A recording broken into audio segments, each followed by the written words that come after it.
Hello and welcome back to Good Knit Kisses. I'm your host Kristen and Happy New Year. This is my first live video in 2018 and let me know if you can hear me okay. I'm using this Bluetooth headset today, so anyway, just wanted to see if it was working. Anyway, if you can't hear me, let me know. Now that I've got a couple people popping on, let me know because I changed up my headset. So anyway, I'm so glad that you're watching me today. Happy New Year. I haven't been on. I've been sick. I actually lost my voice for a while. So so good to see you guys. Hi, Bridget. I see you jumping on. Hey, Judy. I see you jumping in. Hey, Joanne. Good morning. Hey, Cassid. Hi, Robin. Hi, everyone. Yay, I made it. Nora says, hey, good morning. Good morning. Good morning. Hey, Judy and Lisa Mona. Hey, Carol. Howdy, howdy. And Chelsea. Good morning and welcome, everyone. I hope you are doing well after the holiday season. I know it's, we just finished up the 12th day of Christmas. I know that, and Epiphany passed and all that stuff, if you follow any of that. So that all just finished up. Good morning, Gilly and Jillian, and hey, Carol.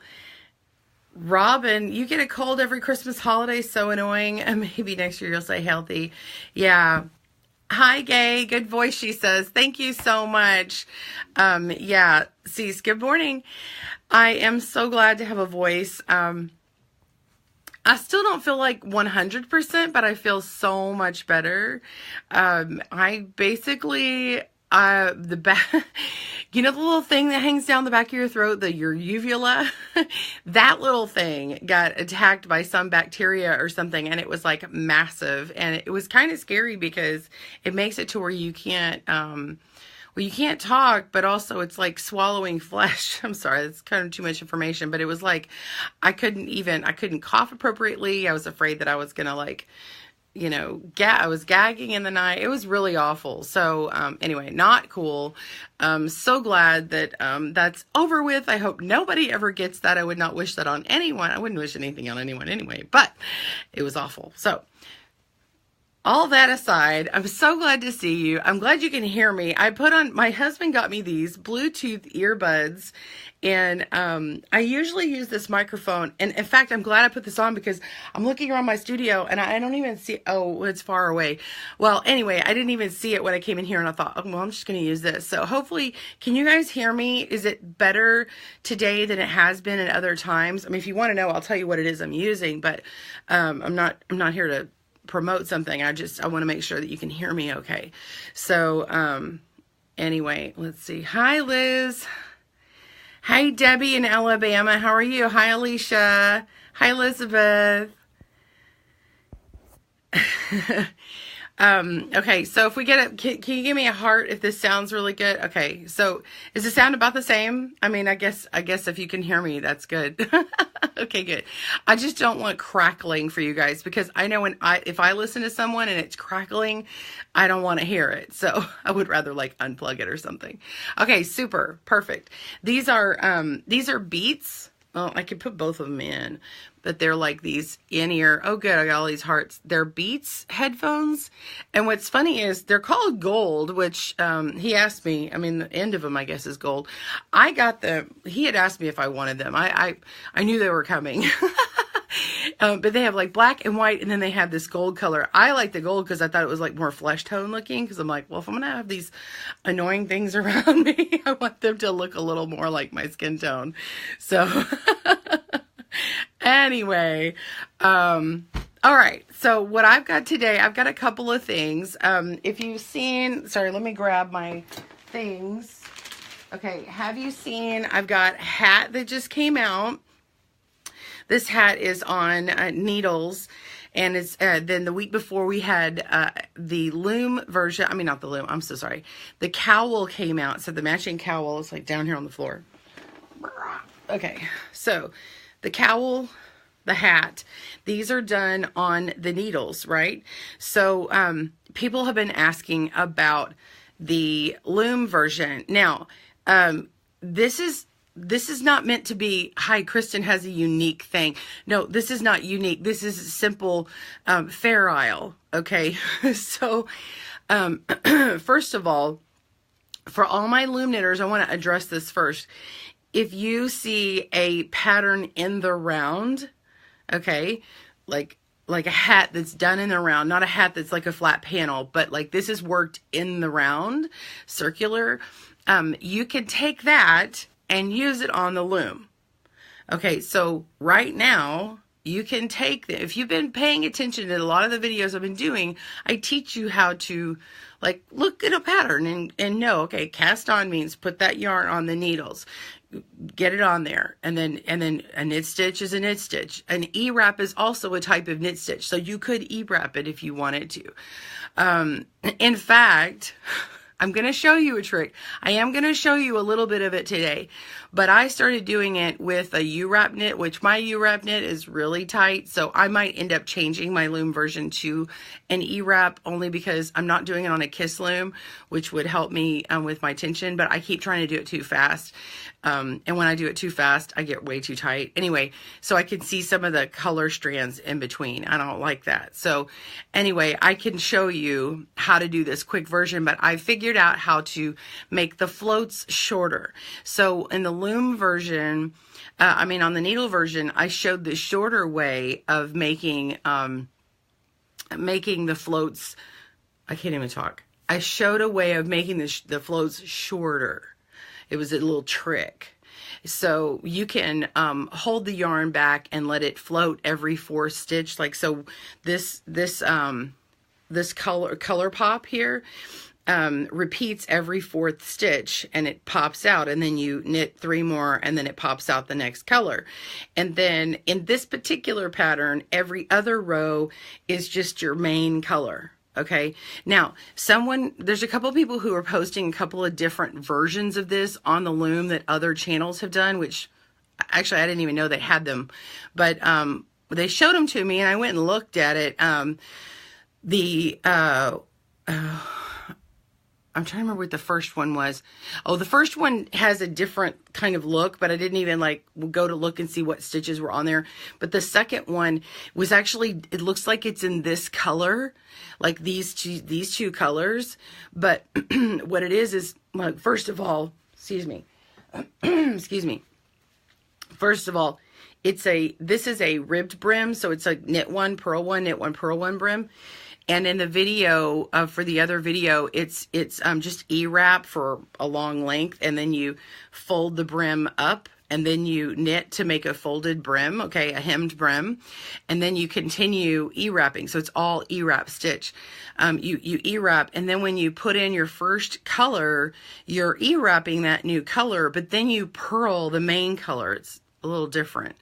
Anyway, but it's a 1 row or one round repeat in that video. And then the next row, it does the same thing. And it works because of the number of stitches that are on that particular loom.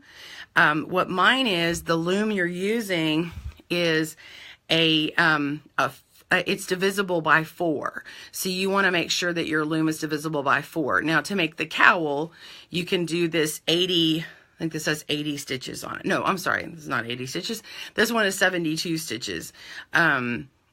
You can do, there's an 80 stitch one as well for the cowl. I have a 64 here, which matches the 64 of doing this. So like on the hat that I did on needles, I did 64. And so the loom will do this 64 stitch one. This is from Knitting Board. This is one of their premium looms. And I'll show you the trick this morning. And I want you to keep in mind, I was trying to do this really fast. And so my tension is really bad. I was just trying to do it very quickly, and I'm actually going to frog this and like do it better. But I was trying to figure out the floats to make them shorter. Okay, so I had this little trick. So like, look at these floats here. See how they're short? They only float past one. I don't know if I can get the camera to focus on that. they only go over once. They just skip one rather than having this really long float. Okay, so like it matches this. See? Now, if I did it without hiding it, then you would have it running over like 4 stitches. Well, jumping over like the back of 3 of them to get to that 4th stitch. So anyway, do y'all want me to show you how I did this? I want you to keep in mind that I think I should go back and either like work really loosely or work like a traditional knit stitch, or I might end up doing an E-wrap. But originally my pattern calls for just a standard one. You love the colors, Kristen? Which one, the pink and the gray? By the way, I wanted to show you, the reason why I haven't set all this stuff out, I wanted to show you what it looks like in my new bag. I got this bag from Erin Lane Bags, and I'm going to show it all zipped up, so hold on. Watch this. Isn't that cute? It's like a clear, it's got this clear plastic on it, and it zips up, and she's got, what's that called? I don't know. It makes the bag stiffer. Somebody knows what I'm saying. I'm not a sewer. Anyway, but it's got this really nice little handle, and the way she's got it, like you can put it on your arm like this. And yeah, just unzip it. It doesn't have any internal zippers, but it holds a lot. So it holds this one very easily. It would easily hold this 72 peg one, and probably would hold the 80. Yeah, this bag is available now. It is not my pattern yet. We're still working on that. By the way, I have a new logo, you guys. Announcement today. New logo for Good Knit Kisses. You're going to start seeing it roll out with new stuff. I wanted it something cleaner. It really, it's not that I don't like my other logo, but whenever I put it on images, it's kind of hard to read the Good Knit Kisses part, and depending upon the fabric that, or the background that's underneath it, it's just kind of hard to read. And so after all these years, I've finally simplified it. So I had a team do it for me. It's real simple, but anyway, and you've seen the ball of yarn. I've used that ball of yarn before. Anyways, this is what's inside my bag. So I also have this extra little piece, okay, and it's this little zipper thing that comes out, and you can put your tool in here. And I have my scissors. I still use my grandma's scissors. Look at that. These are my grandmother's scissors. Anyway, they fit in this little bag that she made, and it has the stuff in it to make it stiffer. Anyway, and it's got this little fob on it. Isn't that neat? So you could just take your supplies out real quick and put it inside your bag or purse or something, and this thing comes off. Isn't that neat? So that's that bag. So anyway, I'm going to put that back in here and set that down. Okay, sorry, I'm all over the place. I've got several things I wanted to show you. Boy, I haven't been on. I'm out of practice of being in a live video now, huh? For the new year. Okay, I'm setting up my table here to show you. I also have, are y'all interested in looking at making a pot holder on needles? I've had this pot holder that I'm trying to make for my mom. She got a new house, and she wanted new colors and stuff, and new pot holders. And so I said, well, I'll make them for you for your birthday. And so I've got a couple going on in different phases. So I'm going to set these aside, and we'll work on these pot holders together. I'll show you casting on and binding off. And sorry, I'm getting all my stuff ready. I'm more partial to crossbody bags. I wish it had a longer strap, Chelsea says. Chelsea, that's a great thought. I wonder if Lindsay at Erin Lane Bags would customize a strap for you. That would be interesting. You could attach that and slide that onto a crossbody bag or something, or some kind of like a belt that's like a canvasy belt or something. Anyway, Lisa says, I'm making a hat similar to the one you're talking about and found that E-wrap shows the floats too much, at least on a 5/8 loom. I'm using Hometown USA And it seems to be working well with the true knit stitch. Okay, yeah, Lisa, I'm probably gonna have to use a true knit stitch or do a unit stitch and just be careful about it. Yeah, Chelsea, talk to her, and I'm trying to remember what the name of that bag is. Lindsay's gonna kick my butt. She's gonna be like, Kristen, you know the name of that bag. No, she's so sweet. Just ask her about it. Excuse me. She's really awesome. Go to Erin, E-R-I-N, Lane, L-A-N-E, bags.com or erinlane.com. Maybe it's erinlane.com. Carol would know the thing.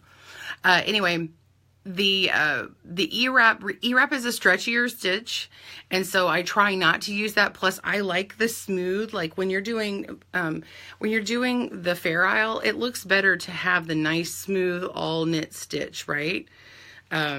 Anyway, okay, so I'm going to flip the camera here and you can see, because I think everybody's dying to know the loom stuff first, right?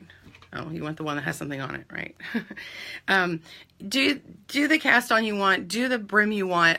You know, this is just to show you the floats. And then when I get it going good, I'll make a video. I'll make a video of it for you. So anyway, I'm trying to get it all settled. Sorry. Okay. I haven't done this like for an overview. I've just had it in my lap, so this is a little different. Alicia says, great idea on the potholder. Can you use any loom for the towel topper? Alicia, you can, but as I talked about in the video, well, first of all, there's the loom knit video. I used this, where is it? I think my thing just fell off. Hold on, shoot. This blade. It depends on your blade.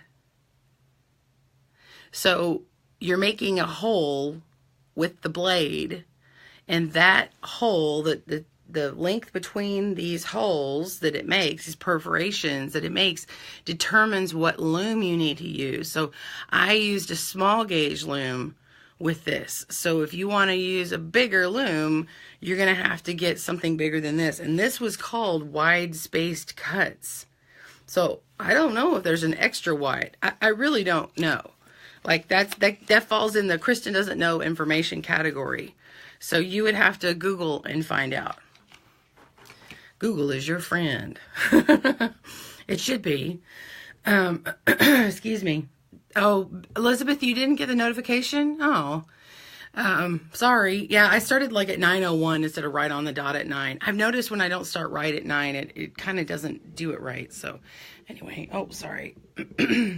All right, I am trying to get in position, and for some reason, my camera is not cooperating with me today. So bear with me as we adjust. For some reason, it's getting caught on my legs and all kinds of stuff. Okay. Did I miss a question before I go? Hang on. I thought there was a question that popped up.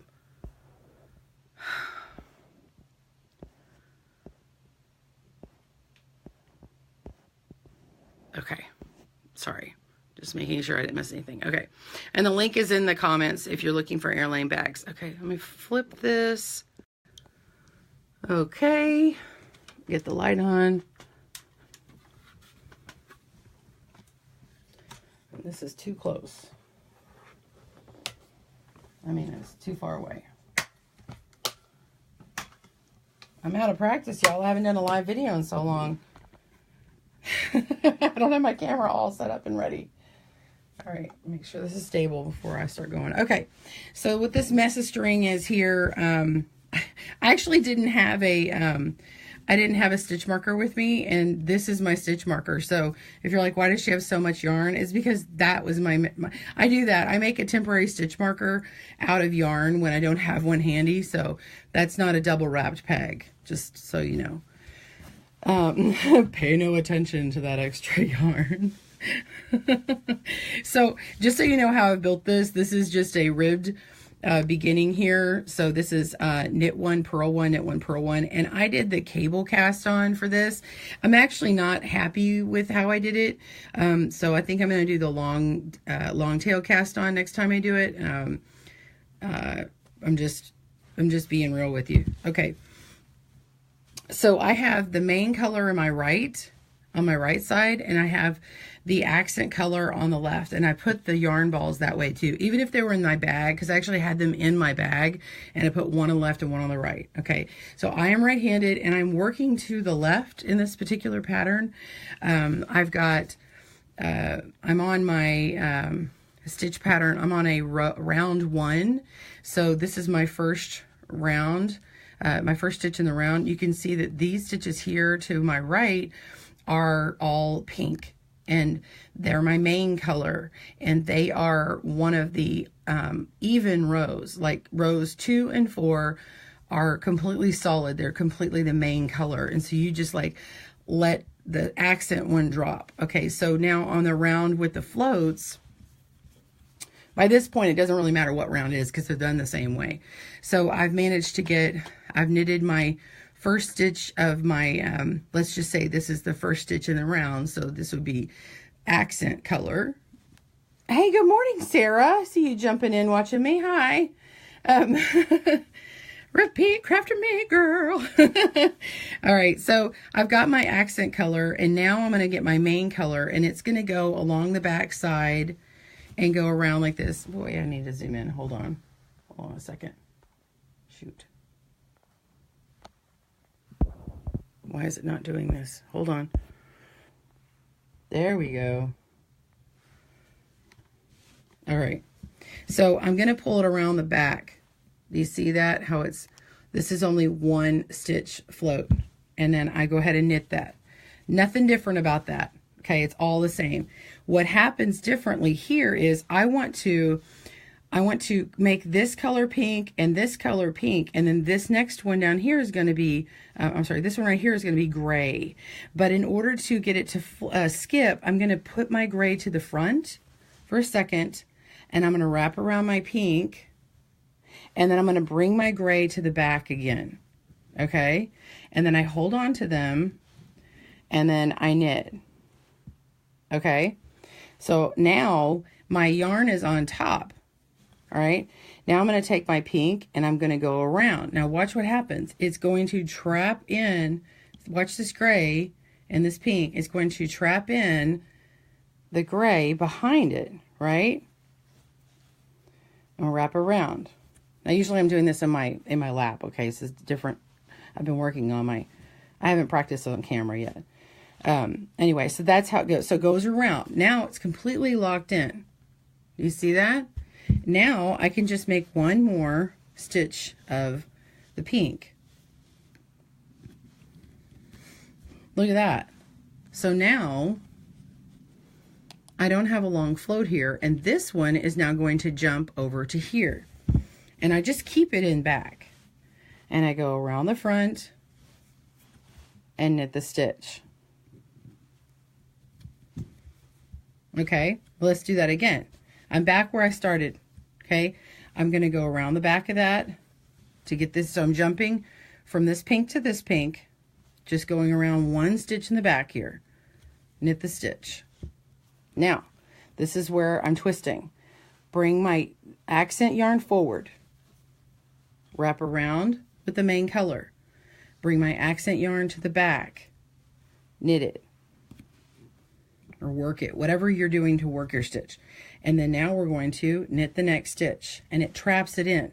Now I will warn you, if you're too tight, like I've been too tight on this one, like I said earlier in the video, I need to make sure that this is nice and loose back here. I need to make sure all these stitches are nice and loose, or else it's going to show in the front. And then we're going to knit it. So this is something I have to take some practice on. So this is what I've been working on. I've got it to where the floats are trapped. That's how I want them. But if you do it too tight, the color in the back will show through. But this imitates what this pattern is doing. This fair isle. Okay, so if I pull this tight, if my tension is too tight with this accent yarn, and this gets pulled tight, you will see the color between. Okay, but if it's nice and loose, you're not going to see it.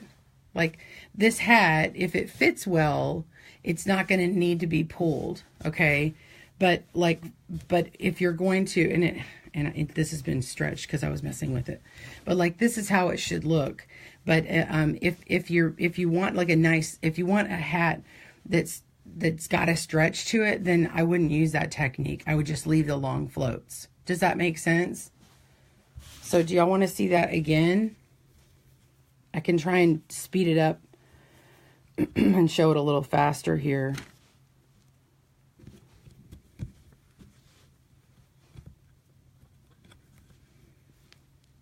So only every fourth stitch is doing this little gymnastics thing. See that? I'm only doing it once.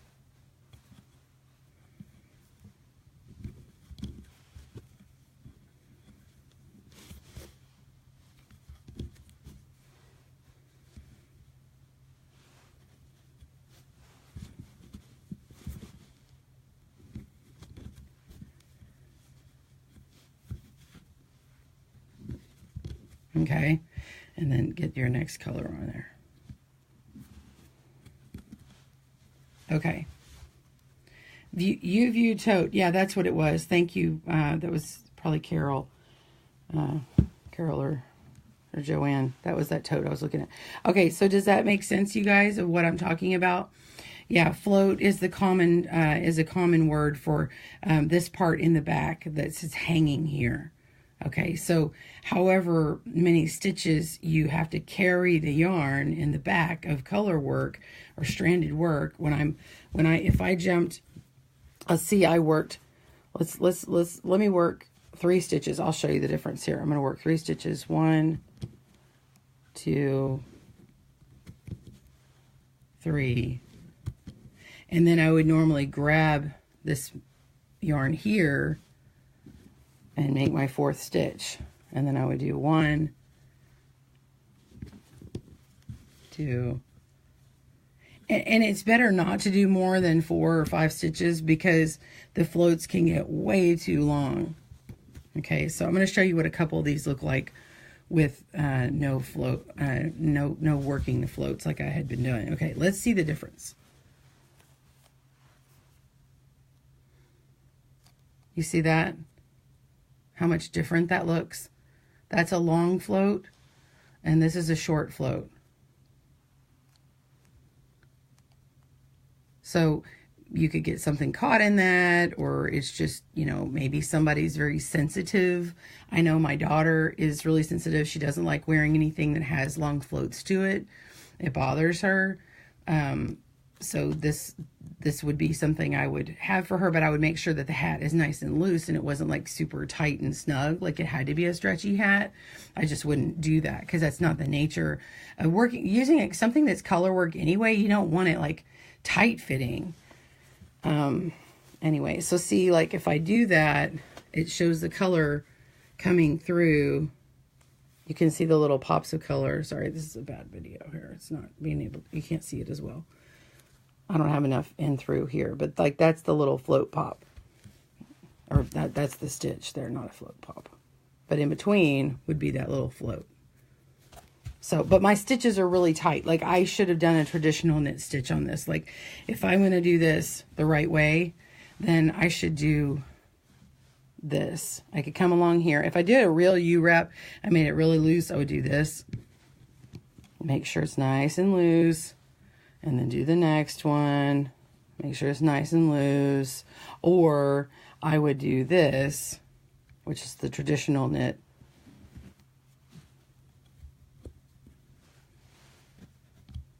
Like this, okay? Well, and then it's ready for the next float.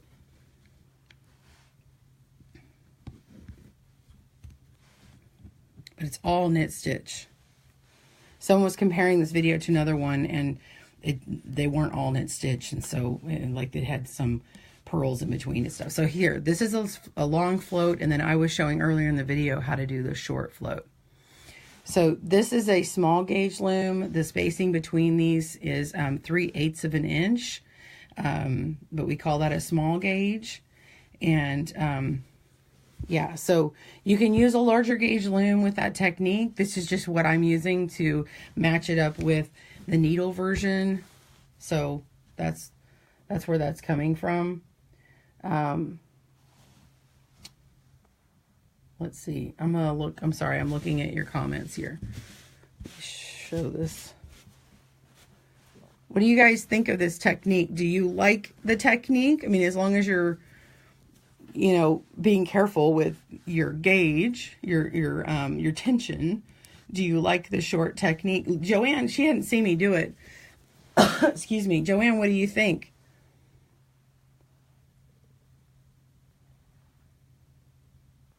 See, I'm going to go back and read some of your comments.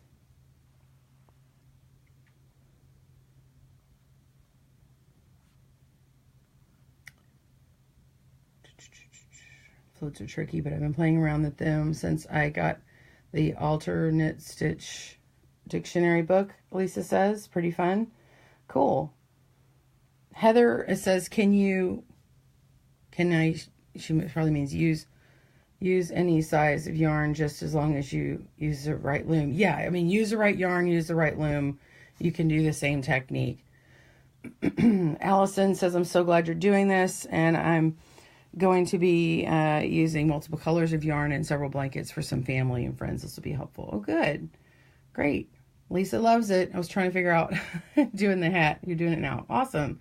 Joanne says, I love it. I'm a huge fan of color work, not a fan of floats. Yeah, and I think that this would be really great on a Kiss Loom because the Kiss Loom is going to ensure that you have the floats, because the Kiss Loom has like a set of pegs in the front, and then it has these pins in the back, and you wind your yarn around it, and so that holding pin in the back would actually keep your stitches very consistent.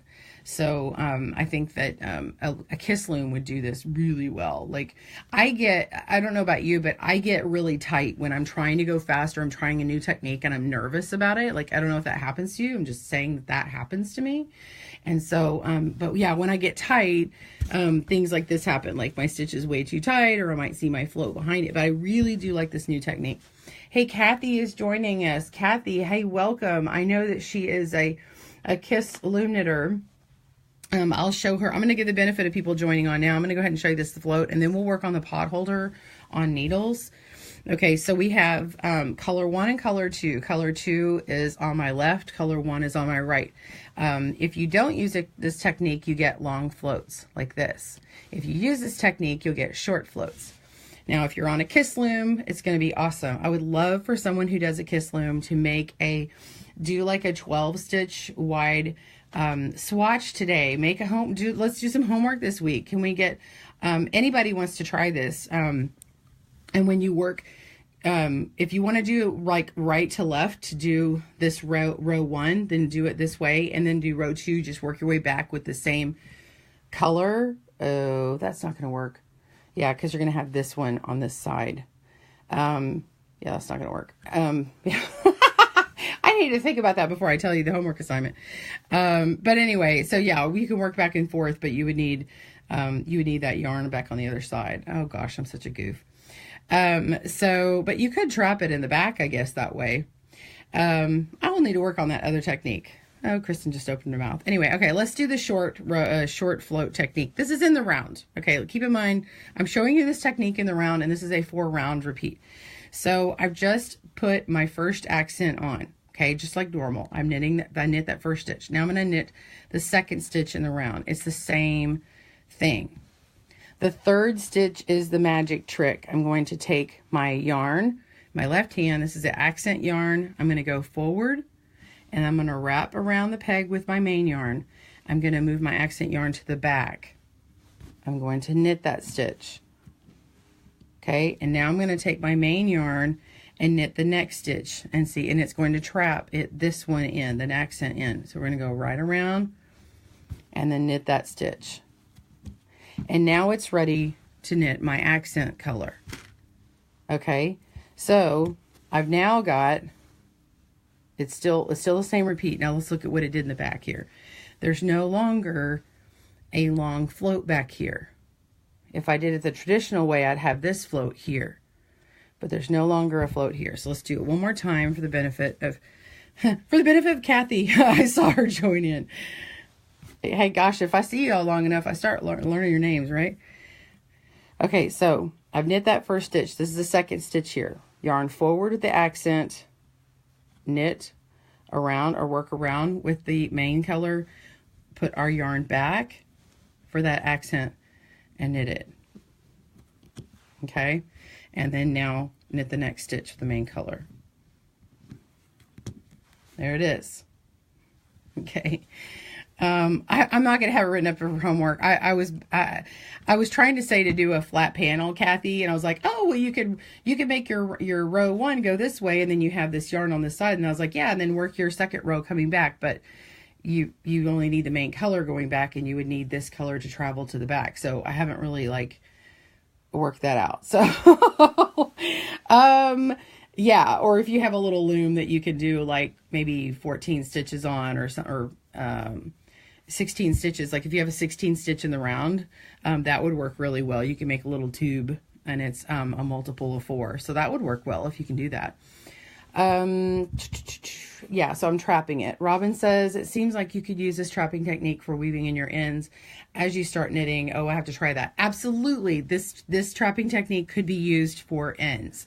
So you could do that when you're joining a new ball, and you can work it in as you go, and then trap it, like have your extra yarn length go over maybe like 12 pegs or so, and then leave a little tail in the end and just let it keep going, and then, you know, wash your knits or block your knits, and then you snip off that little extra end and it will be in there really well.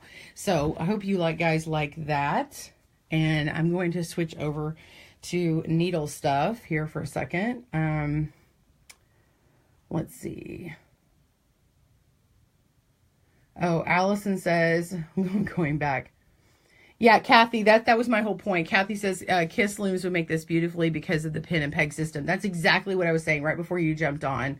So, yeah, your tension would be absolutely perfect. I was saying that my unit, I get when I'm trying out a new technique to show you guys, I start getting like really excited, and I'm kind of nervous, but really it's more I'm excited and I'm trying to go really fast to show more of it. And then I'm like, darn it, I got too tight again. So that's just what happens with me. I'm sure I'm not the only one. Allison says I work tight as well. Funny thing, when I crochet, I do 3 things: just strike, too close, too tight. Yeah, that's funny. Sorry, I keep clearing my throat. I'm still kind of getting over this junk. Okay, all right, let me move on to the next one, and I'll show you that bag, that U-View bag. This is that bag I was showing you. Let me just get bigger here. This is that bag. See? And I have my little zipper thing. I think she even has like a matching one, but I did a live purchase, and so this is the color that I got. All right, so I'll put my stuff in my bag. I'm just letting y'all see what I'm doing. It's kind of fun. You can see that in the inside she did like the drawn version of it. Isn't that cool? So like this is the color version. It's like peekaboo. This is Crafting Sheeple. And it's got this little handle on it. Isn't that neat? Like that. Kathy says, love when you get excited. Yeah. So these are the little sheeple. And we got a spinner, we got a crocheter, a knitter, a sewer.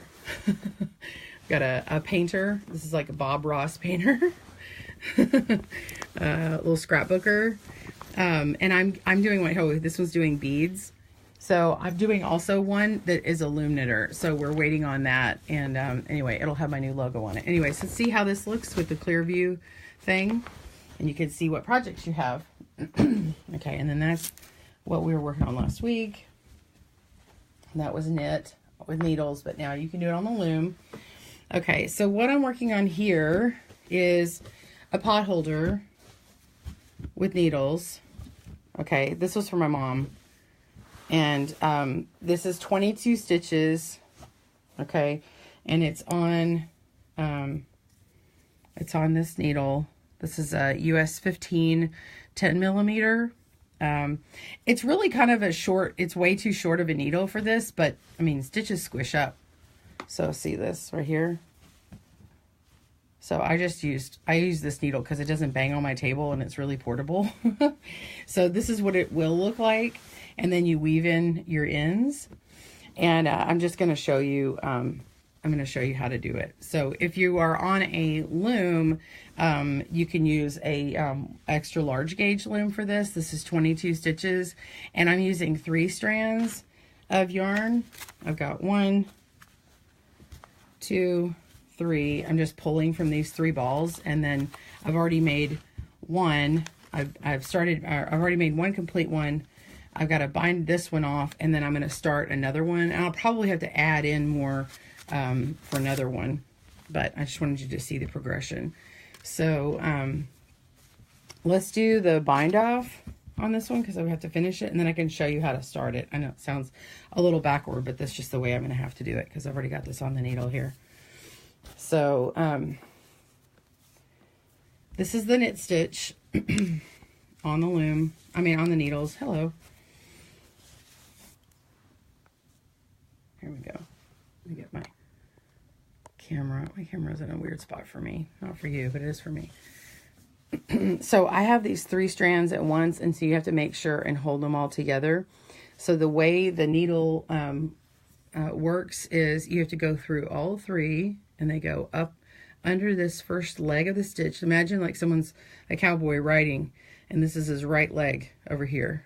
And you're ready to go right through the leg, and then wrap around. This is our yarn over, and it puts that yarn on here. You're gonna make sure you got all the strands, and you're just gonna pull it through. You're just pushing it through here, and you can take the tip and guide it and line it up through here, and then you just kind of wipe it off. You just drop it off. And you go with the next one, go in, wrap around, and pull it through. I had someone asking the other day about long strands in between knitting, and that's why I wanted to do this. So when you're knitting versus on the loom, you're going to see these strands in between like this. Don't be alarmed. It's supposed to do that. It will do that. It will, this is how you can see where your gauge is going to be. If you want longer strands, you want it to be looser and more lacy, just use a bigger needle. That's really how the lace work can happen. You use yarn that's really too small for the needle, or a needle that's way big, way too big. And it's inappropriate. Anyway, now I'm going to yarn over and pull through and knit, and see how like this little stitch, I can see this. That's okay. Okay, that's totally okay. And then you're just going to go through and knit and work along here. So this is our knit stitch. And so when we work on needles, if you're a loom knitter, don't tune out, okay? When you're working on needles and you're making a knit stitch across, this is a traditional knit or reverse purl for you, okay? A true knit. A U-knit or a flat knit is going to be a little tighter.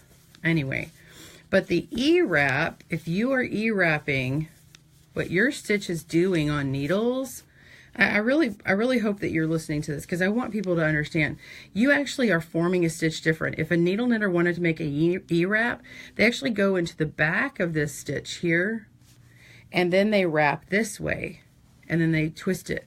And what it does is it sets this stitch up differently on the needles, and it adds in extra yarn in the back, this extra little twist, and it makes it to where the stitch becomes like a Y. And so it sets it up differently, and it adds extra fabric in there. If you do that on a bind off row or a cast off row, it will make it a little stretchier, especially if, like on needles, if you find that you're too tight, then that's how it's done. Okay, so I just did that whole row, and I wasn't thinking because I needed to bind off. So that is a knit row. I just wanted to emphasize. So now I'm going to show you how me frogging back. I'm going back. Let's see. Why is this light keep blaring me out? Let's go back. So this is how I unknit in needles. I go into the stitch here, and then I let it fall off. And actually, I need to push these all up this way so it's easier to get to.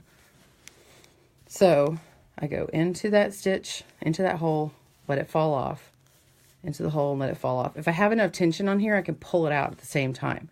Insert in, let it fall off. Insert in, let it fall off, and then I have to get it going because my hands are only so big. Okay? So I'm going to show you casting off on the needles.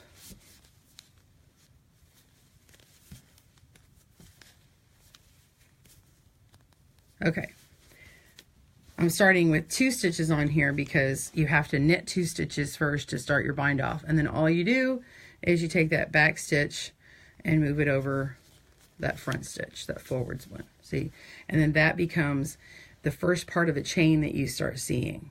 Okay, that's how that's bound off 1 stitch.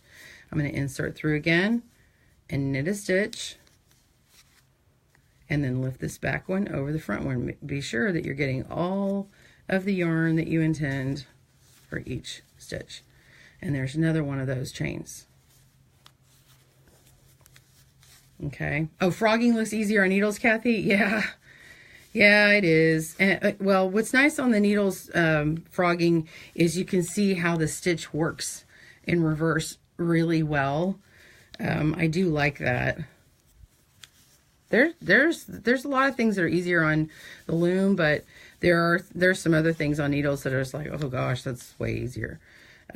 So they each have their benefits, right? And their challenges, right?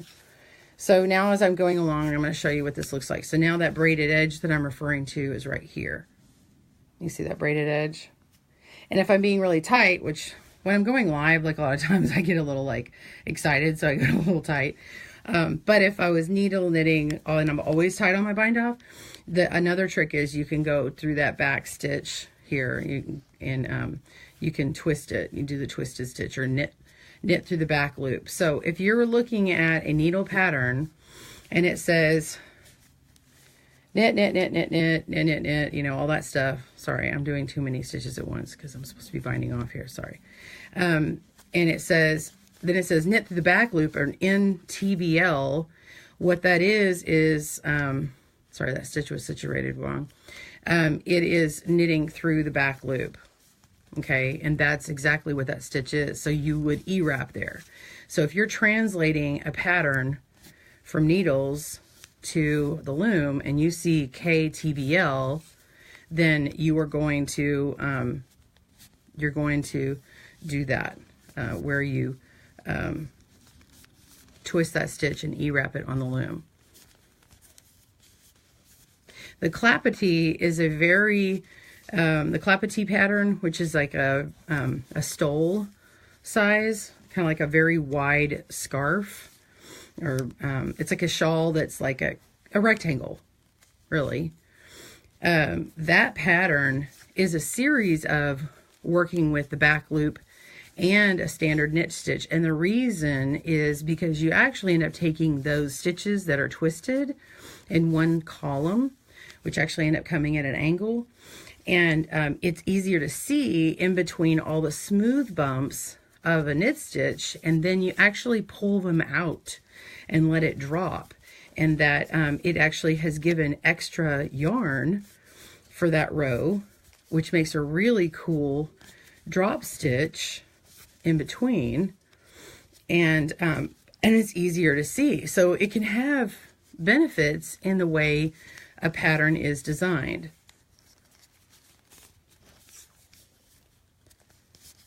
Uh-oh, almost dropped that. I'm running out of yarn here. I estimated how much yarn I'd need. Let me just do the traditional knit. So I was doing through the back loop that whole time, and now I'm going to switch to forward because I'm about to be out of yarn.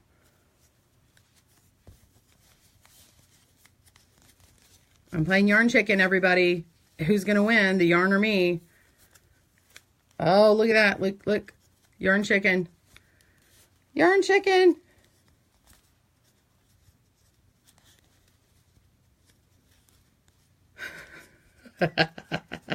Come on. Oh my gosh. Okay, ready?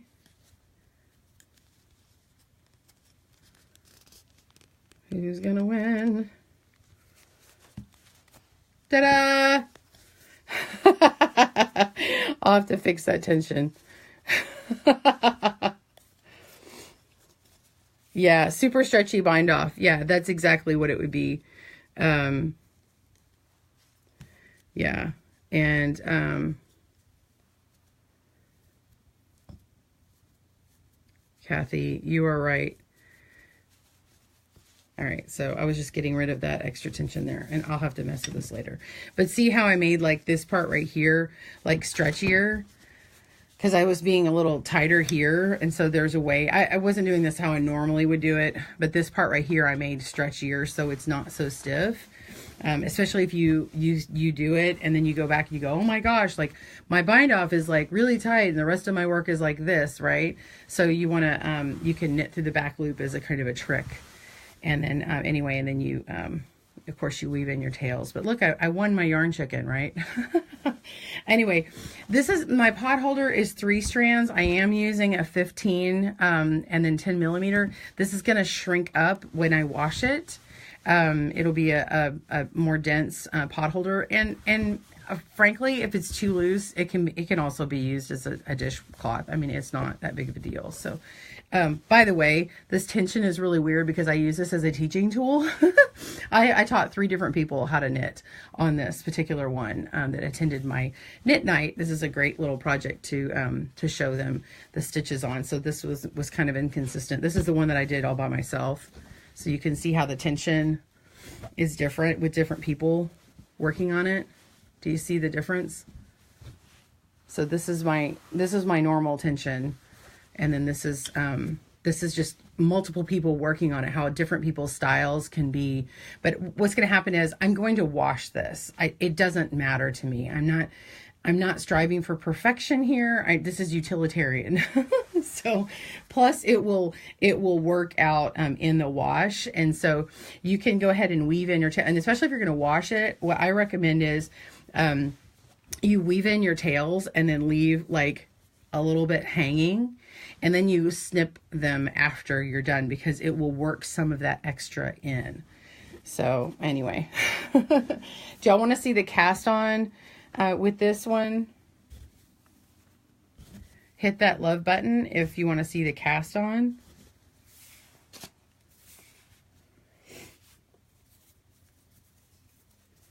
I have a little knot I've got to work through. Hold on.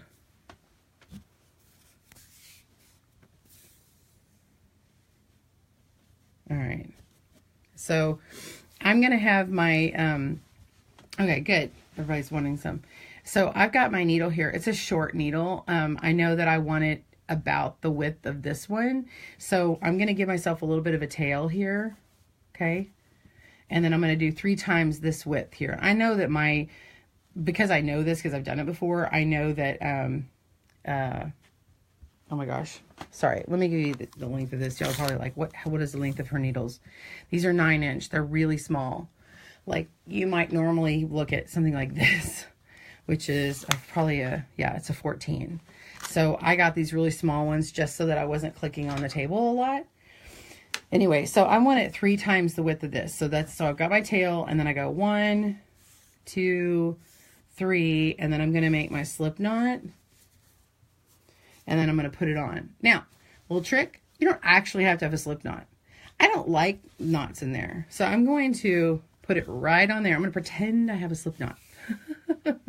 This is the long tail cast on. So I'm going to hold it here, but I'm going to slide to the front because it's eventually going to work its way back here. So, oh, Kathy is asking me a question. Okay, if one wanted to learn knitting with needles, what size needle would be a good choice to learn on? Kathy, in a lot of traditional knitting classes, they usually call for a size US 7 or 8 and working with a worsted weight yarn. I don't recommend that. There are other teachers who recommend, just as I do, a US 15 or a 10 millimeter. Multiple reasons, but one is, and working with like a 5 bulky yarn, like something like this. This Bernat Softy Chunky is a good one. Something that's smooth. This calls for a US 11 on here, but I even like jump up, or this is super bulky. I jump up to a 15 so you can really see the size of your stitches. I like to overemphasize stuff and be a little more dramatic when I see stuff, because I mean, first of all, you can see it, you know, and you can tell when you made a mistake. If you're a loose knitter, then you might go, oh my gosh, a 15 is way too big for me. I need an 11. But I think a 7 and an 8 are really small, especially if you get frustrated easily. So do yourself a favor and and go for the bigger. All right, so I've got my, sorry, I've got notifications keep coming up, but I'm having to get them off my screen. All right, I've got my yarn here. I've got the balls back here. Okay, there's these 3 balls. It's in the back. I call this the back. So it's the back of my needle. And I have the tail toward me. So T, tail, toward, ball, back. All right, now I am right-handed. I'm holding this with my right hand, but it will move over to my left. Okay, for now, we're holding this over here, and I'm working with my left, holding this. I'm going to grab these yarns here, let them lay in my hand. I'm pulling it back like this. I'm going to put my fingers in, and I put my fingers through here. My index finger is here in the back. My thumb is towards me like this. Okay, and if you pull it back like this, whoops, pull it back like this, it's like a little slingshot. Boop. Some people call it a heart because it's kind of heart-shaped. And then you just pull it back. I'm holding it with my finger here, and I'm going to scoop up where my thumb is.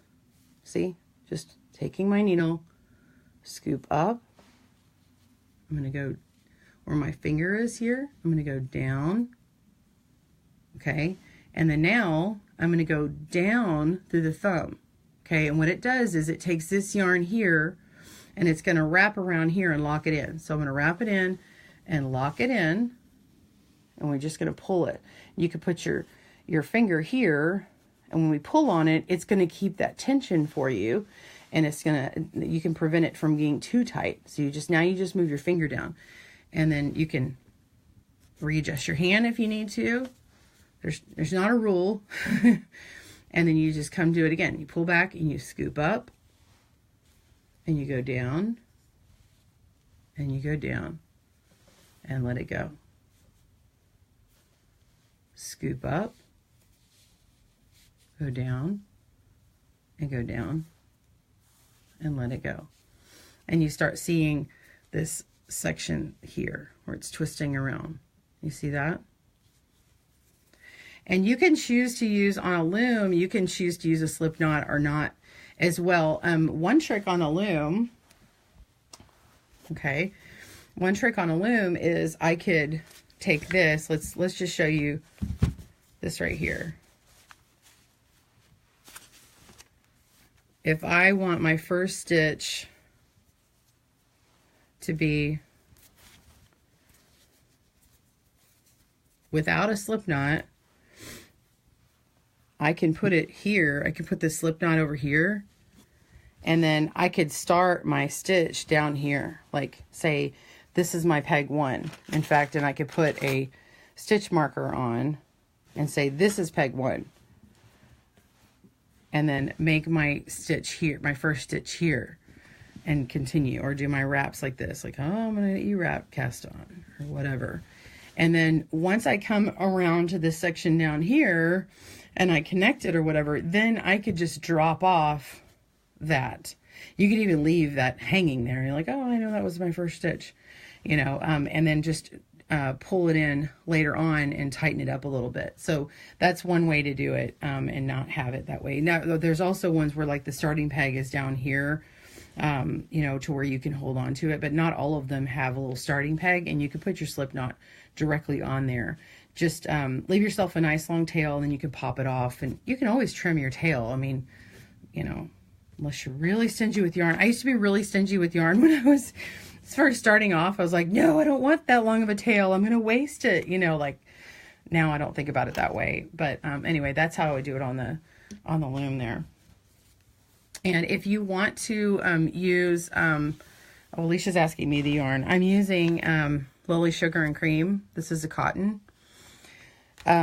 If you want to do the long tail cast on the loom or other cast ons, I have a series for that as well. Anyway, so once you get going, you just continue going, and it just becomes a little faster and easier. I'm just going to get it to my stitches that I need. In fact, and you can see how these will spread out if you go ahead and spread them out as you go and put your finger on there and allow that gap. If you don't allow that gap, you'll just be surprised because your work will grow in width.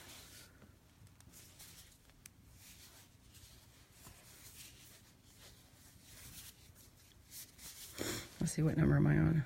5, 10, 15, 16. I got all twisted. 17, 18, 19, 20, 21, 22. Okay, now do you remember when I said we're going to do 3 times the width and have a tail? Look how close that was. See? That's real time. You just saw all that happen. So I had measured out a little tail, and then I had done 3 times the width, and it gave me actually a little bit more tail than I had, just probably about that much longer than I had originally thought I would need. So that works out really well. If you have a long tail, it's fine. And then usually I'll keep these, like, they won't be on a table like this. They'll be like in a bag or a bowl, and then I'll pull out enough. Like right now I'm pulling from the middle, and so this one's getting a little caught. So when you're working with 3 strands, though, you gotta be careful because they can get kind of twisted around and stuff. Okay, so now, sorry, let me do this how I'm supposed to be. Hang on. So I've got my needle that I just cast on my right hand. Now you can cast on with your left hand in the knit stitch, and I have that cast on my channel, and I go slower, much slower than I'm going here. Okay, but what you do is you take this and rotate it towards you to the other hand. Okay, you can watch this in a mirror and do the same exact thing with if you're a left-handed knitter, so no worries on that. I'm going to move my tail. My tail should be towards the back here now, and you can let it hang. You don't have to say that, but I'm saying it so you know. Anyway, here is my ball of yarn. Okay, now I'm going to get my other needle. This is needle number 2. I'm right-handed, so I'm working my stitches from my left to my right. Okay, so all the new stitches go over here, and the old ones are falling off of here in order to make them over here. Let's see. So I'm going to squish these up a little bit and hold them in my hand. Makes it easier. It doesn't matter that they're squished. You're not hurting anything. It's like squeezing your pillow. Okay, so we're going to take our yarn and we stick it in that little leg. We talked earlier about there's a little cowboy sitting on your needle here. This is his right leg. His little face is going this way. This is right leg, or her. Stick your needle through that leg. Okay, it goes straight through. And then now we're going to take our yarn and wrap it around and pull through. And I like to take my needle and kind of rub it across the next needle, and it gathers everything, and I don't have the risk of pulling those out and dropping one of the extra yarns. And then we just lop that over. So if you want to bulky your knit and you can only afford to do like some worsted weight yarn or like some cotton yarn or something, then just do multiple strands of it with a bigger needle. Okay. So like if you're like, all I've got is my local yarn, Walmart has Red Heart Super Saver, then use that. And just use a bigger needle. So I'm going to go into my next stitch. I'm going to yarn over and pull it on through. And when I drop this off, boom, it makes that stitch. It puts this extra yarn in the back. That yarn in the back, if you're a loom knitter, you see this is what it would look like in the back of your loom.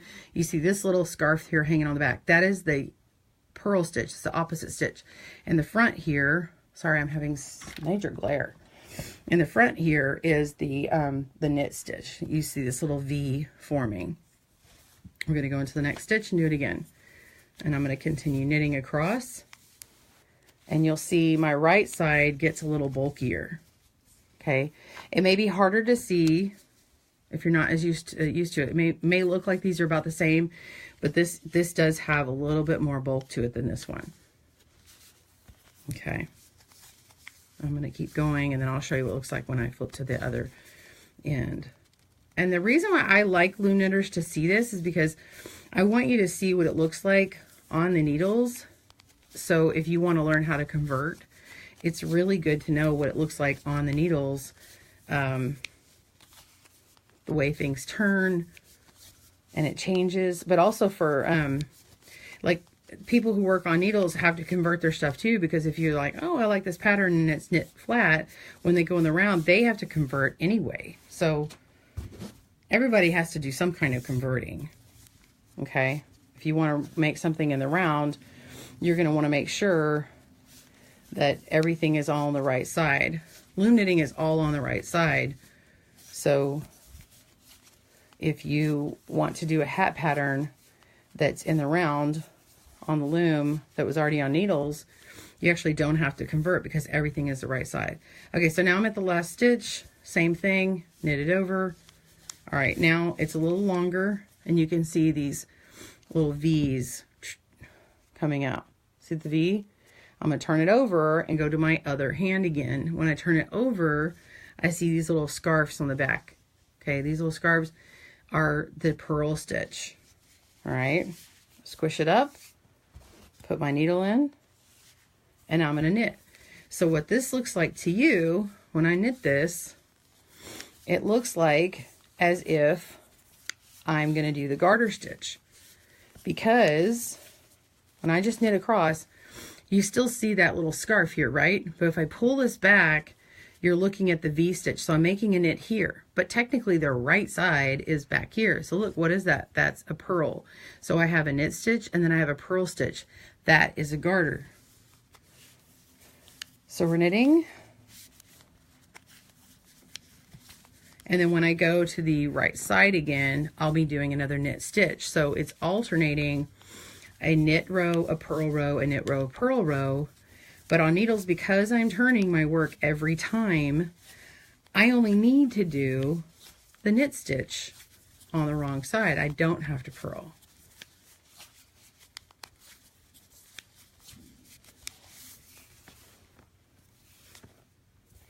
Sorry, I don't have a bowl on the floor to like put my stuff, so I'm doing this not how I normally would. All right, so here we go. Coming towards the end.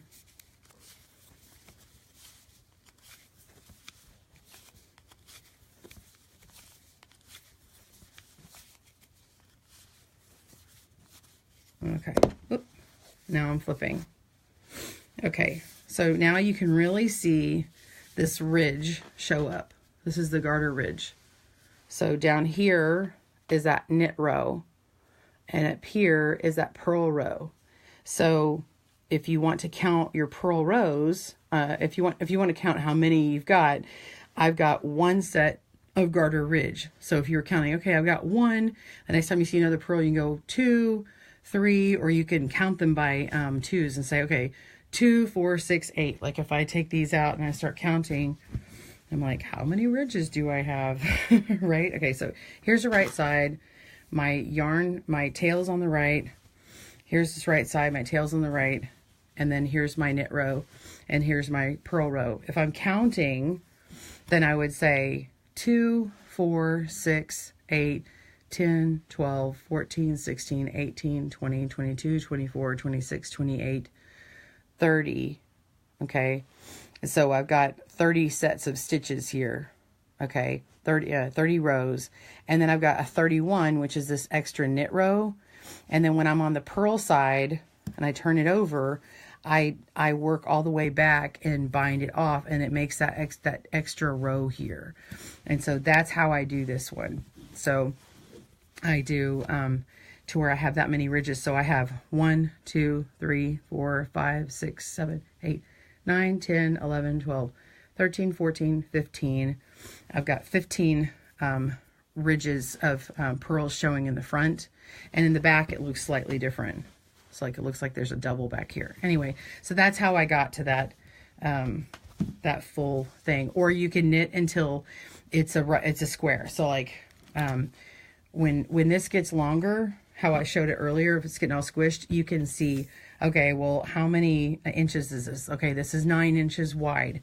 And so I'm going to work until it's approximately 9 as well.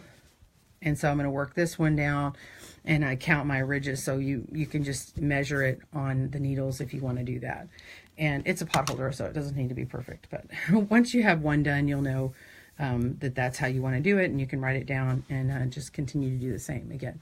So if you want to know how to bind off, you can rewind in this video later and see the bind off or cast off, how to finish this up, and now you know. So now we have worked on both knitting needles and on the loom.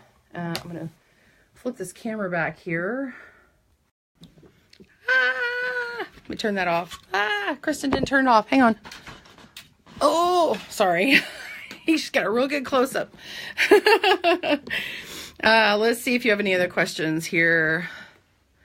I'm in an uncomfortable position. Hold on. Okay. Do we have questions? Sorry, you're seeing one of my little bowls sitting here. Alicia says, Cindy Wood has a straight loom for washcloths, towels, which have a 3/8 gauge in 25 peg and quarter gauge 40 peg. They have bigger one with more peg. Okay, I'm not sure if you have a question. Sorry. Thanks, Allison. Oh, bye, Carol. Yeah, Kathy says measure 3 times the width. Yeah, Allison, it is worth knowing how to convert. It's a handy skill to know. Yeah, and I have, if you want to know how to convert, I have on goodknitKisses.com, go to the search bar and use goodknitKisses.com as a search for you. Click on the search bar and type convert, and you will see a handy chart. So if you want a handy chart on how to go from knitting to like what is the opposite stitch. So if you're trying to go in the round, if you're on needles and you're trying to go in the round, and you want to convert something that was a flat panel before, then just look at what the conversion is. Same thing for the loom. If you're seeing something that's knit on needles in a flat panel and you want to see how to make them all right side, if you're on what's called the WS or wrong side, then use the converted column. There's like 2 columns there. One column says right side, one says wrong side, and you're going to do the opposite stitch. So it tells you the opposite stitch. So anyway, I hope that helps you guys. And thank you, Angie. She loves my hat. Thank you. My friend Beth Ham did it. Elizabeth Ham. She and I wrote this crochet book together. It's flower loom crochet. And this is a flower in the back. I don't know if you can see it. Here's the flower. And so I did the flower, and then she crocheted the rest of the hat. And this was a test one. We did this one in a swirl or stripe. But anyway, the pattern ended up being a solid. So I have the test in alpaca yarn, baby alpaca, which is luxurious. It's like one of my favorites. Yeah, so thank you. Kathy's asking about material. Great question, Kathy. Wood or metal? That is, the answer to that is more in what you're making and also your skill level. I would never encourage anyone to start with metal needles. Unless you have something that's incredibly nubby that catches really bad, which I wouldn't suggest to a beginner to use something that catches really bad. I would suggest a smooth yarn. If you use wood, if you use bamboo, definitely make sure it's something that's nice and smooth, not something that's going to catch and be nubby. But I actually like, if you like the feel of wood in your hands, and the bamboo has too much drag for you, it just seems slow and then it catches too much, but you still wanted to use wood, try a birch. So birch wood versus bamboo is going to be, is going to have less what we call drag or resistance going across your needles, the sliding. A plastic will also be more slippery, and a metal is going to be a lot more slippy. So if you want to go faster, you want to get a more slippery needle, or if you want to work with a yarn that has a little bit more nubbiness and stuff to it and you need it to go a little faster, you're going to use something with metal. You also want to look and pay attention to the tips here. If you have something with really sharp tips, it's going to be good for doing things where you can pick your your stitches a little faster, and for lace and stuff like that. Anyway, what else is going to tell you? Oh, the bamboo ones, they typically will say bamboo. The birch ones don't always say birch, but I've noticed that the bamboo always says bamboo. And if you kind of notice that bamboo has these little knuckling or nodules on them, you can see that that's part of when the bamboo grows. You see the little knuckles, you know, that's what it's called. But on the birch ones, they're going to be more smooth, and you can see, a lot of times you can see the grain and stuff. Knitter's Pride Dreams are my favorite. Someone just wrote that, Lisa. Yeah, Knitter's Pride Dreams interchangeables, I use a ton. They are yummy. They like work with the yarn like a dream. And I also have the Knitter's Pride Carbons, which is a carbon filament, and then it has a metal tip. And I like those as well. But the Dreams one tend to work really well for me. I really like them. Yeah, and it's a Dreams with the Z at the end. I have a lot of products that they're in no particular order, but if you go to Amazon.com/shop/goodknitkisses, you'll see products that I recommend. If you buy something on there, I earn a little from it. It doesn't make the price go up at all, but it is, it's my own URL for that. So Amazon.com/shop/goodknitkisses, and you can see the things that I like. So you don't have to buy anything on there. I would love it if you did, but that's a place to go and say, oh, well, what does she recommend? You know, so kind of scroll through, and I've added a lot more things on there. I've also added some yarn just for convenience, but kind of scroll through and look for books and needles. And that's not everything that I have in my stash by all means, but it's got a lot of the things that I do have. Kathy, awesome. That's what I thought. I just got an 18-piece circular bamboo knitting needle set just for shipping cost. Okay. Yeah. I have a set of Takumi, what is it? From Clover, and it's interchangeable bamboo. I don't use them as often as I thought I would. You need to make sure it's a real smooth yarn, and I end up working with yarn that has like a bit of a halo to it. It has that fuzziness, and it tends to have too much drag for me, but on certain things, it works really well. I do like that the needles are smaller on that set, and so I can get around tighter corners and things like that. I've also used them as stitch holders. So I do use a set, though I do not use it as often as I thought that I would. But the set that I use the most is my Knitter's Pride Dreams, and kind of the second most is the Carbons with the Z. Yeah. So there are tons of other ones out there. If it's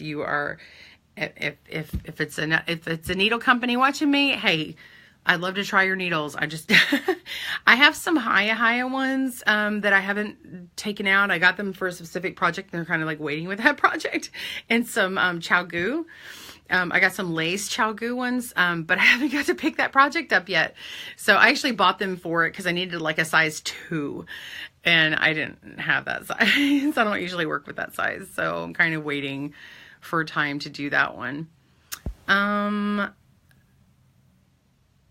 Okay, Allison says I posted this earlier, but no response. I don't have any paperwork for the yarn I'm using. How would I wash it? I'm making a 10-stitch blanket and have different colors in it. Okay. Are you talking about washing your project after you make it? I'm assuming. If you want to use, if you're not sure on the material, you can do a test with it, to do a burn test to see if Google burn test, but it will tell you the different results that you'll get.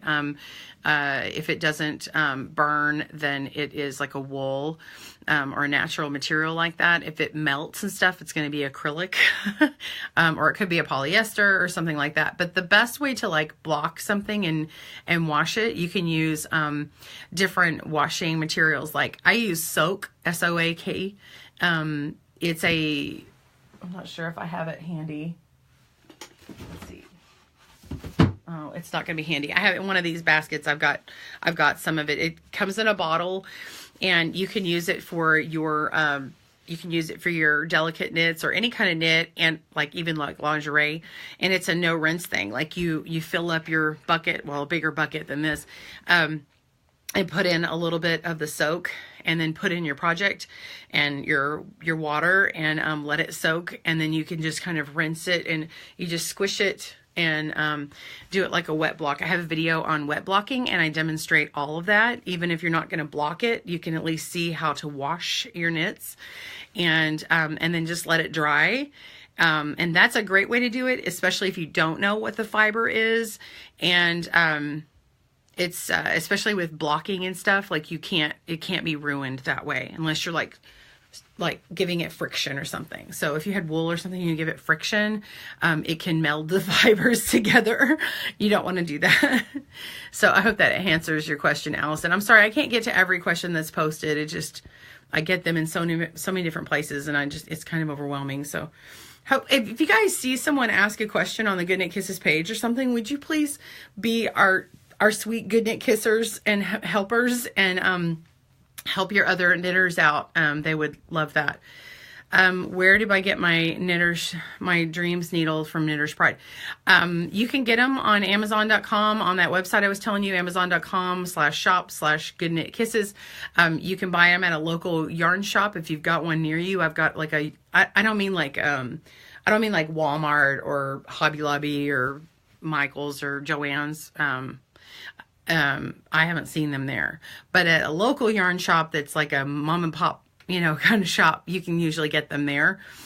Call them, or they can order them, or you can buy them online. Buying them online, I think, is the easiest way to do it.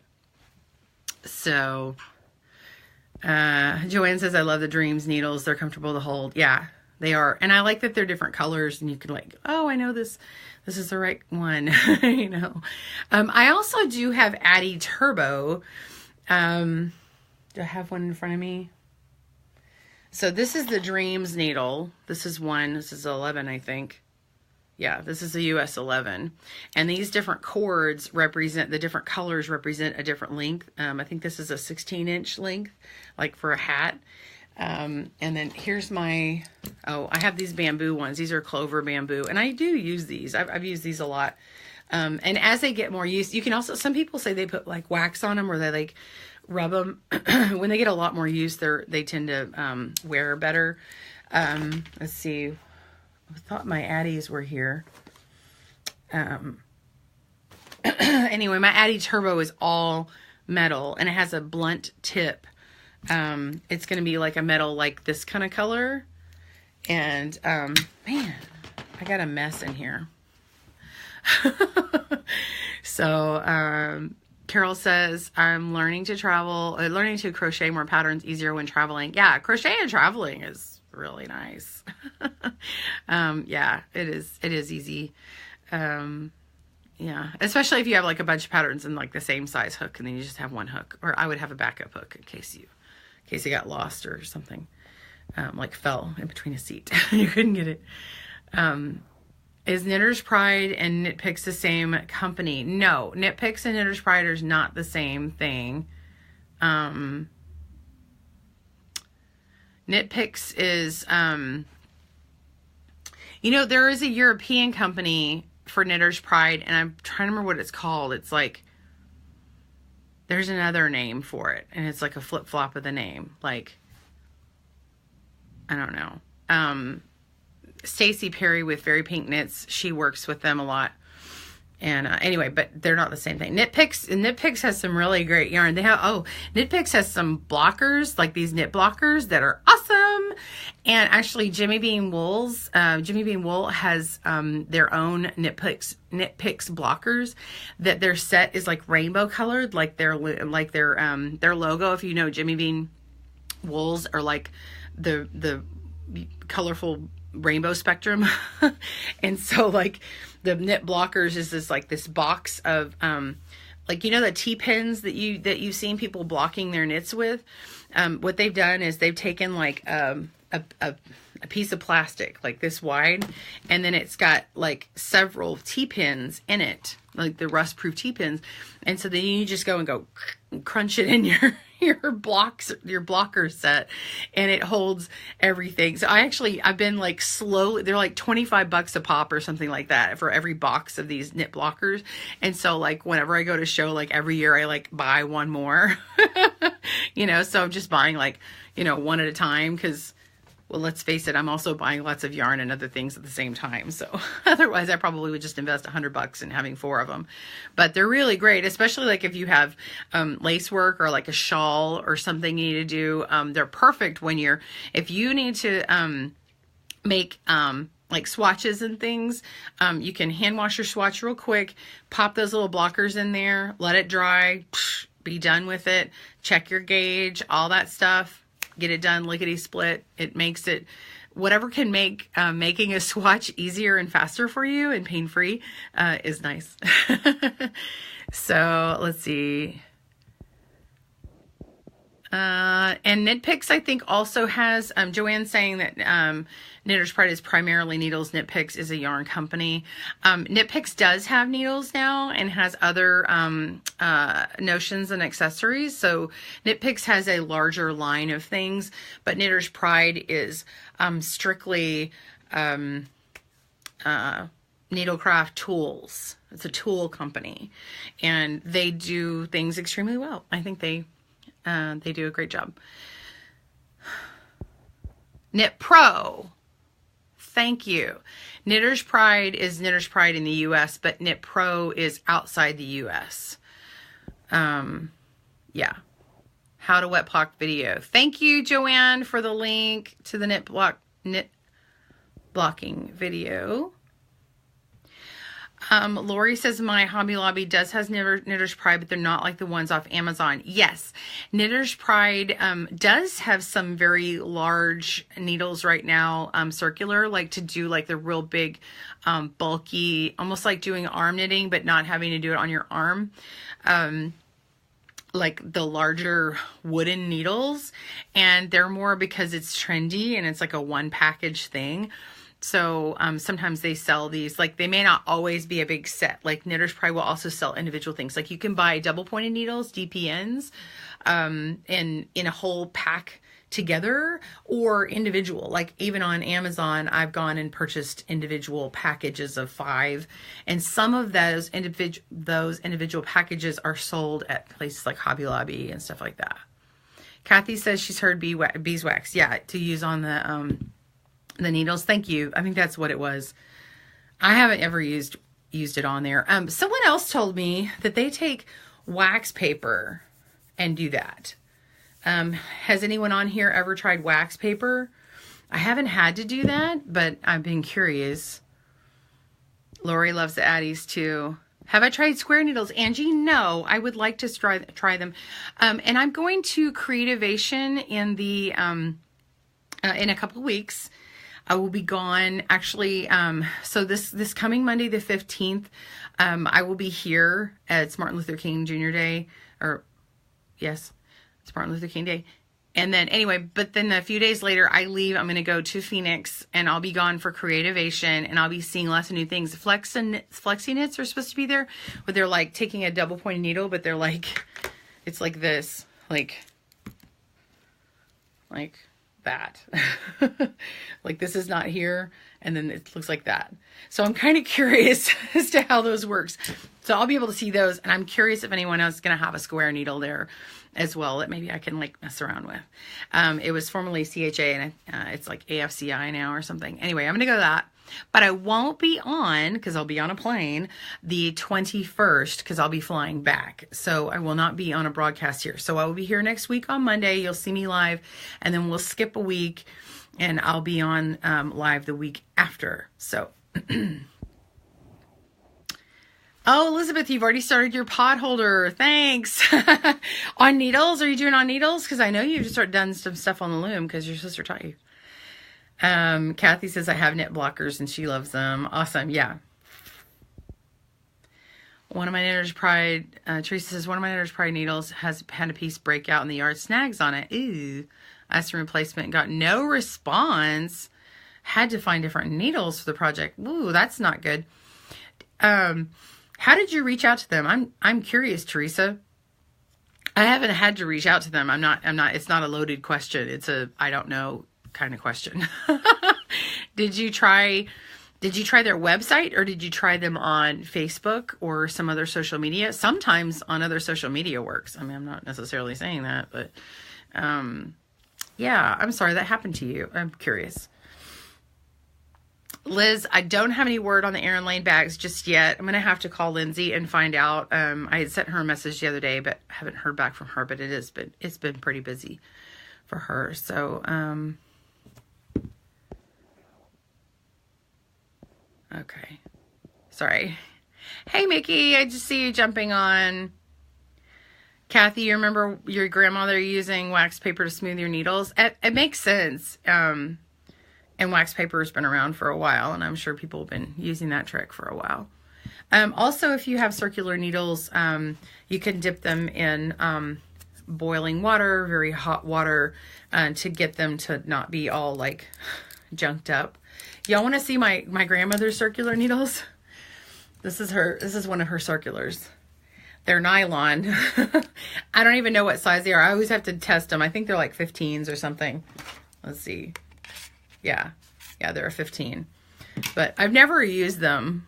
I've only ever used them for like holders, like a stitch holder. So I like pop them through and do that. I have a lot of her like boy metal ones and stuff. And when I was learning, I was putting a lot of pressure on them. If you can see, this is bent. I bent her needles, but she had some that were like totally curved. So she also had these plastic ones too. So, you know, you do alternate on the type of material you need for the job. Debbie says, bring us back lots of toys to explore. Yeah, Debbie. Oh yeah. I'm going to be like, there's some swag. Can I get some fun stuff to show people? I've talked about you guys, if you would like to see craft kits, you know, like yarn related craft kits and other things. Actually, I don't think I've ever asked you guys if you'd like to see cross stitch or anything like that, or like latch hook or stuff. But, the response that I had asked other people before, they said, yes, they'd like to see that. And so that's the kind of thing that would be kind of fun to do on a Monday, where we're doing like a live video. And then we would be experiencing it together, opening it up together. So that would be fun. Lori, you have the Knitter's Pride Cubics. Awesome. Okay, I definitely want to try them. I have not. Okay, Elizabeth says she's working on needles. Awesome. Square gauge needle is different than other needle, Alicia, you're saying? I don't know. I've heard that they have a more consistent gauge, but I wouldn't be able to say that, but I don't know why it would be different than a regular needle. I mean, you would just adjust for whatever gauge that you needed. If your pattern says you need this particular gauge, then you would either multiply and do fewer or more stitches depending upon what the need is, or switch your needles up or down. Okay, you did via email through their website. Okay.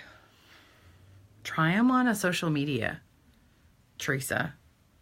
Try them on a direct message on like Instagram or something and see, or send them another one. I don't know. I don't have the in. Okay. So I'm just saying, try another avenue.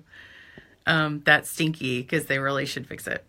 Angie bought one last year and I really like them, even though my knitting isn't the greatest.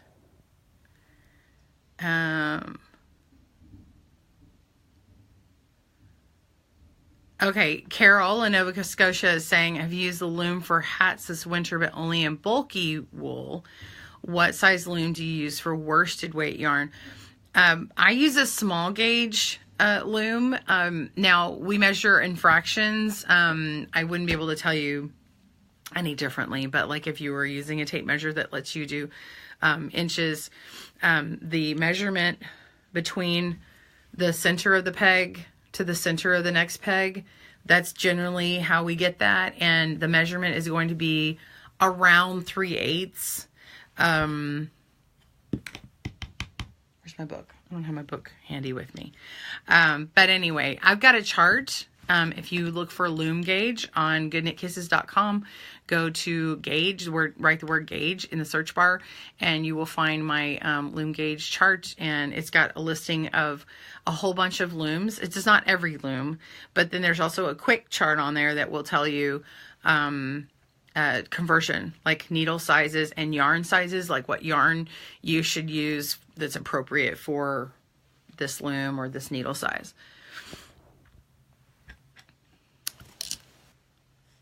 Kristen, I don't know the answer to your question because I haven't used them yet. You have you have the same needles, Carol?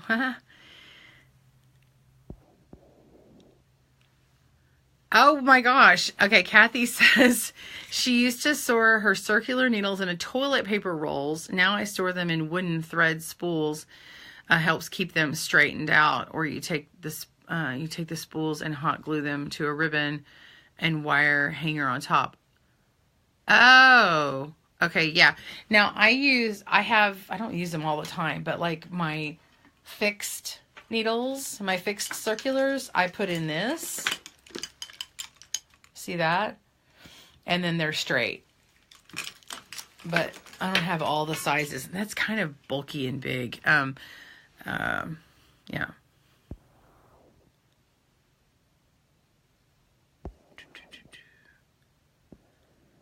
Thank you, Liz. Thank you, Liz. Okay. We need to let Kristen go. It's past her time on Facebook Live. Oh my gosh, it's 10:30. Okay. I didn't realize it was so late. I'm sorry, y'all. I went so late. I'm just answering your questions. I missed you. Oh, Lori says, I don't know if anyone sit and watch Netflix, but I got the new Apple Earbuds. It's great when my husband's watching on TV and I'm in the other room watching Netflix. Yeah, actually, these are, Lori, I thought about getting the AirPods, but I'm using Beats. Like these are more comfortable than a pod. And then like those things, like, I don't know. I felt like it was in Star Trek. Anyway, these are like this. They just go around the back of my neck. And then they have the microphone here. And then they just plug in here. And then I plug them in. Like I can use this lightning, like this thing would plug in. Boop. And then it recharges it. You just plug it in until it turns like white or something. Anyway, hopefully you can hear me when I was showing you all that. But anyway, they're really easy to charge, and it's Bluetooth, and I like it. And then I kind of tuck it into my shirt. I don't use both earbuds at the same time, but I've been really enjoying that because it's Bluetooth, and like I can just watch and everything, and then I can feel like I can just pop it out if I need to. And but I think that AirPod things, like I couldn't really do that. Like, and I don't like things in my ears like for just like all day long. But anyway, it's kind of fun. Anyway, totally random broadcast today. Hopefully you guys enjoy it. It'd be a weird replay.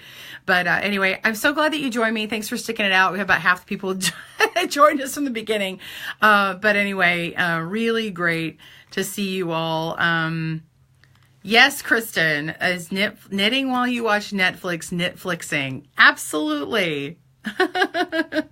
Yeah, your inspirations came up with stitch flixing. So if you're crocheting and or knitting, it's stitch flicks. So Kathy says, where did you get the buds? These are from Beats, and I got them, or my husband bought them at the Apple store. I'm sure that you can buy them online or get them at other places. He bought them at the Apple store for my birthday. My birthday was New Year's Eve. So anyway, yeah, that's where he got them. So that was my birthday present. So I'm wearing my birthday present. Oh, somebody asked me about a hat earlier. I'm having a hair day. I'm having a bad hair day. So I put it on. But it's a very airy hat. Like, see? It's not like it's real open weave, and this is baby alpaca, and it just, I don't know, it just breathes. It just breathes well for me, and I like hats. So anyway, we'll be rolling out the new logo. If Joanna hasn't already put the thing up, it'll be up later on today. So you'll see kind of a mix of the logos for a while. It's kind of what we call a soft rebrand. So you'll still see the old logo. I'm not going to go and change everything. That would like be too expensive and time consuming to do. But you will see the new logo. And we have a couple of little stamps that we might use like as alternate things. But it's still Goodknit Kisses. I have not changed. I'm still the face of Goodknit Kisses. We still have our teammates, Joanne and Carol, and we're still trucking away doing the things that we want to do and what's best for you. So anyway, thank you for the late birthday wishes. I appreciate it. It wasn't a ploy for birthday wishes, but I'll take them. Anyway, you guys have a great day. Have a great week and happy knitting and crochet. Bye, everyone.